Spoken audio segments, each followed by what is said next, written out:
Takže prajem vám všetkým príjemný dobrý deň. Vítajte v bývalých vojenských skladoch SIM. Som veľmi rád, že sa nám podarilo oddeliť túto časť, v ktorej stojíme, od týchto pôvodných bývalých vojenských skladov. A tento priestor sme v podstate vyčlenili nielen pre dobrovoľný hasičský zbor Priekopa, ale pre mestský hasičský zbor.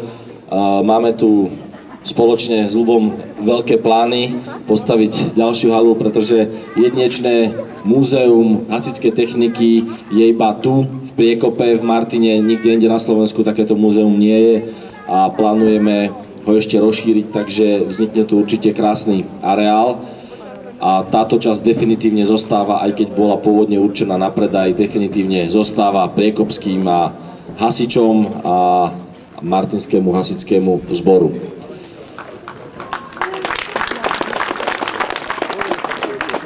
Všetci máme v pamäti nedávne udalosti, ktoré sa vyskytli 15. a 16.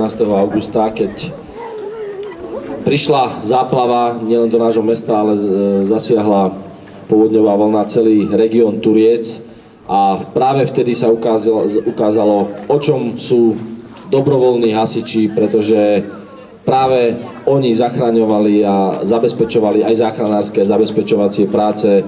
24 hodín boli na nohách, bez dobrého materiálneho technického zabezpečenia, mokrí, robili v noci, pieskovali vrecia, bolo to naozaj úžasné, ako pomáhali ľuďom.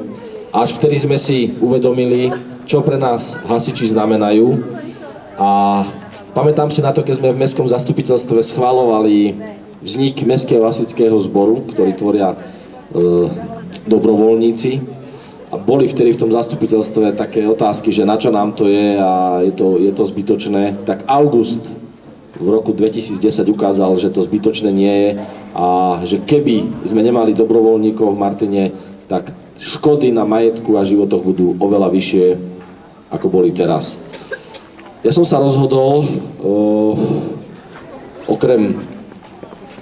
každý má za svoju prácu nejaký plat, okrem dobrovoľných hasičov a nám primátorom každého štvrť roka schvaľujú alebo neschvaľujú odmeny. Vzhľadom na krízu, ktorá je, ja som bol proti schvaľovaniu odmien, ale potom, čo sa stalo v auguste, som si povedal, že síce je to vysoká čiastka, ktorá by sa ale anonymne rozpustila v tom mestskom rozpočte, tak som požiadal poslancov, že ak mi tie odmeny schvália, tak ich použijem na dobrú vec a darujem ich práve dobrovoľníkom, mestskému hasičskému zboru, ktorý tvoria dobrovoľníci, pretože naozaj boli bez materiálneho technického zabezpečenia a verím, že suma, ktorú som sa im rozhodol venovať, 4700 eur, pomôže, aby ste si nakúpili nejaké tie veci, ktoré budete potrebovať, lebo ty už vieš, čo potrebujete, takže okrem toho sa mi podarilo, a to budúci týždeň prídeme ešte s jednou firmou, ktorá daruje tiež minimálne takúto čiastku a aj do rozpočtu na budúci rok, ktorý už teraz pripravujeme, bude vyčlenená významná suma práve pre mestský hasičský zbor, pretože musíme vás dovybaviť, aby ste boli zásahu schopní v oblečení a s takým materiálnym technickým zabezpečením, aké si zaslúžite. Takže nech vám padne na užitok a použite to na dobré veci.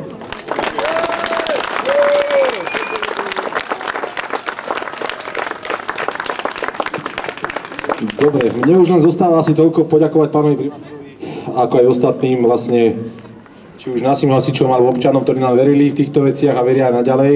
Z toho titulu sme dneska usporiadali tento deň, aby ste videli zhruba, čo to tu vlastne máme, čím disponujeme, že popri našej činnosti tej záchranárskej sa venujeme aj takému koničku, ako je Hasičské múzeum, ako už pán primátor povedal, jediné na Slovensku, jediné svojho druhu.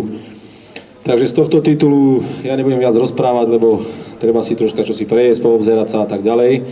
Chcem všetkým poďakovať zúčastneným, čo sú tu dneska a verím tomu, že túto prácu, čo vykonávame, budeme vykonať ďalej. Rozšírime naše rady, ako ste mali možnosť vidieť aj mladými hasičmi. Vlastne v tom je základ, takže ja ešte raz môžem tak poďakovať, že ďakujeme.